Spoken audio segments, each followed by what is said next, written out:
Good afternoon, folks. What's How we happening, doing? people? How you doing? Happy May 1st. It's been a while. It's been a decent while, I guess. Happy Um, May 1st. yeah, happy Oh, May Day. May Day. May Day. May your days always be wonderful. That's right. How we doing? Good. Anyway, so let's first start off. There's a couple of things I want to talk about today. One is I'm going to be trying something new with the channel, and I'm going to be asking you guys for help. So I developed a game show for TV, like a TV type game show. And I can't really get anybody to look at it because they don't want to see unsolicited Oh, excuse ideas. me. So I got to figure out another way to get it out there. So what I'm going to do is I'm going to turn it into an app and a regular home board game. It's going to be played a little different than the actual TV game show would. The TV game show will be done with 18 people, two teams of nine. When you play on the board, it'll be two people playing with nine pieces, like checkers, nine checkers each. And it's done on a board similar to this. Similar to this. The board is going to look kind of like this. Okay, so just if you, for reference, if you decide you want to participate, just come back and take a look at that design.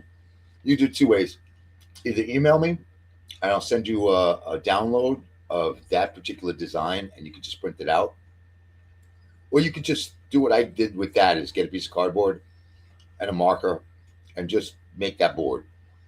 And I'm not sure what night we're going to do it, but it's going to be a live show. It's going to be one of our very few live shows. Um, I'm going to host it. And what you need to have you and another player at home.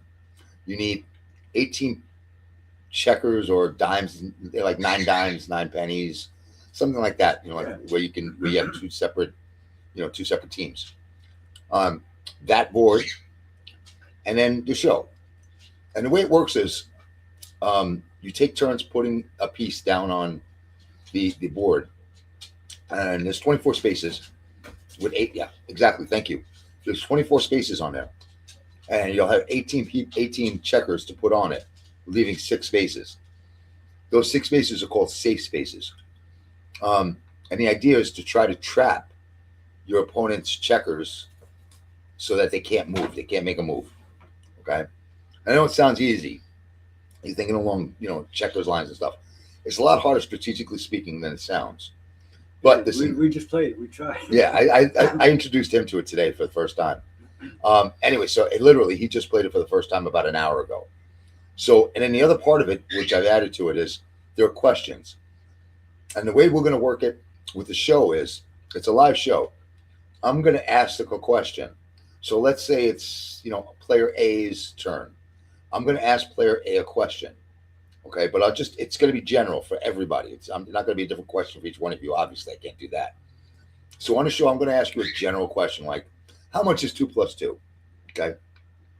So at home, you'll answer it. Or if it's too hard and if you only have a 20-second time limit to answer it. So in that 20 seconds, if you don't answer it, it's wrong. Okay. But let's say you answer it in 20 seconds and you're wrong. You lose your turn. Your opponent gets to pick where your checker is going to go, to what space. Okay. If you get it right, you get to move your checker to any space you want. That's safe. The idea is to trap your opponent between 3 or 4 of your checkers so he can't move. And when you do that, that checker is now out of the game. You have to trap him, right? Okay, he's out of the game. The idea is to be the person with the last checker on the board. Now, if this was the game show, those are all people, not checkers. So it's done with 18 people on a huge floor that has that design. And the last person on the board, or the last 3 people, would get the prizes that were entitled to. So, but that's another thing. We'll get to that later. If you guys are interested in it, I'll do a show on that, explain it. But I'd really love to know if you guys want to be involved, and you can do that by either commenting here or sending an email to blackandback@gmail.com. Also, listen, I never ask you guys to do this, but hit the like and subscribe if you can. Anyway, so if you're interested in participating, leave me a message here, and any questions you have about it, I'll answer them. And I'll tell you when we're going to set it up. Thank you. Go a little closer with that so you can actually see what it looks like. It's basically 3 rectangles that are connected at each corner and down the centers. You see that? All of those dots are the safe spaces. There's 24 of them. That's where you're staying. Right. 18 of them will be taken up, and there's only 6 that'll be left over that you can move to try to get your opponent trapped. Right. Okay. So anyway, you can put that down for now. Beautiful. But great, thank you. I appreciate that. So if you're interested, let us know. I'll clue you to everything. Kind of fun. It really is. Real It's a hell of a Don't fun mind. game. You know. Like checkers, but a little bit more. And if it works out, we'll make it a regular thing on the game, and I'll even come up with prizes for everybody. I guess I can afford to give you $20 or $50 or something like that up to a winner. But that'll be somebody who wants to play on camera. So in other words, if one of you guys want to play Kerry, you're welcome to it. I gotta tell you, I'm a ringer at this, so don't challenge me. It's my game. I mean, you know. Anyway, so True. it's kind of like, you know, I don't know. True. Anyway, it's kind of like playing Bobby Fischer in checkers. Chess rather. You're not gonna do too well. No, like good old Bobby Fischer. Okay, so let's start talking now a little bit about this assassination attempt that just went on. Past Saturday. I want to talk about a couple of different parts of it. White House correspondent dinner. The first part is I watched the video today for the first time where they're taking down the metal detectors, and the guy runs through with a gun. He runs through one of them while the other's being taken down, and runs right by everybody. I didn't even see that until today. I can't believe that even happened. He ran through a space that's about 2.5 feet wide and about 6.5 feet high, and nobody tried to stop him. I mean, you know, that's like a doorway. He ran through a doorway. He didn't run through a fucking hallway. Right. I'm sorry. I'm chewing a cough drop and I just I swallowed mean, thank God for everybody's sick, but you're right. He should have been stopped before he ran through that. Then also you see him running down the hallway, and as he's running, he's got the gun out. He's running, and one of the Secret Service guys gets out of his way. Now, if I see somebody running at me, I'm gonna body block them and take them to the floor. Whether they're good or bad, I don't really care. We don't know. They're doing something that is suspicious. They're running down a hallway for no reason. Right. They're going down. Right. There was no gunshots at that point. There was nothing. No, he ran first. Right. Then the other issue I have is the same guy who didn't get out of his way shot 5 shots at him and didn't hit him.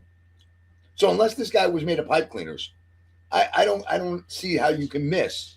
My grandmother used to say you couldn't hit the broadside of a barn. That's basically what this guy couldn't do. I mean, this is a Secret Service guy. We're not talking about somebody who, you know, who never touched a gun in his life. You know, maybe you get that. But this is a Secret Service. It's you know? a Secret Service. They should be. They should have gotten him. And then the guy who had very little experience with the weapons, which is the gunman, okay, shot one shot and hit the Secret Service agent. You know, Can you figure out what it doesn't make sense. It doesn't None of it. balance. But the other thing about it is that I'm sorry, I just want to You're cough right. drop. It doesn't balance. The other thing about it are these lunatics who are saying that it was staged.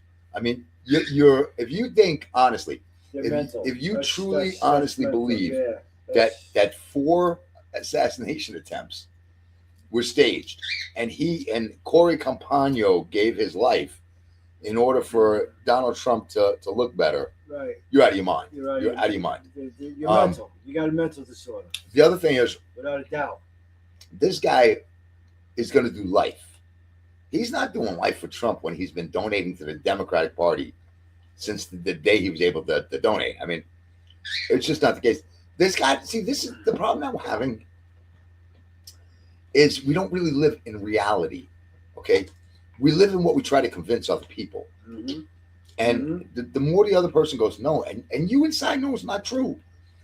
For some reason, society today doubles down on that shit. No one can just say, I was wrong. Right. I was wrong. And he's right. I'm going through so much shit that nobody could say, you know what, you're right, Kerry, I'm wrong. I'm just wrong, you know? And in reality... But you know where that comes from? That comes from that bullshit of my truth. There's no such thing as my truth. I don't care what you say, okay? Truth is truth is truth.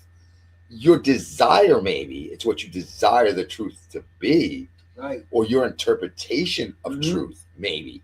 But truth is fact. And fact is not, what's the word? Perceptive. Perception. It's not a perception that you can make. In fact, is what it is. You can't perceptually say that's black. It's either black or it's not. You can't say it's blue. It's either blue or it's not. You know, so that's why we have facts. That's why we got the law. That's why you got to get the facts, and that will be the truth. Yeah. So this bullshit of my truth is, where this all came from. I couldn't even begin to tell you, but it's the dumbest fucking thing I've heard in my life. It's either true or it isn't. That's the whole it. point of true. Right. That's where you get our facts. That's kind of the definition of true. I don't want to say it, but no, really, when you stop and think about it.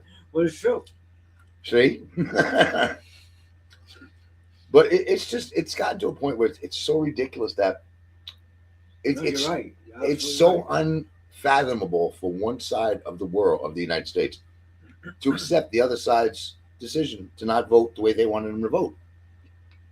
I watched Joe Biden for 4 years. I watched him go down health wise. I watched everything, and that's another thing. I'll get to that in a second. But I wasn't out there protesting against him. I hate the man. I'm not even kidding with you. I hate him from the bottom of my heart. I hate everything about him. Okay, I hate how hypocritical he is. How when he was a senator, he was the something happened with my camera. I don't know. Let me see.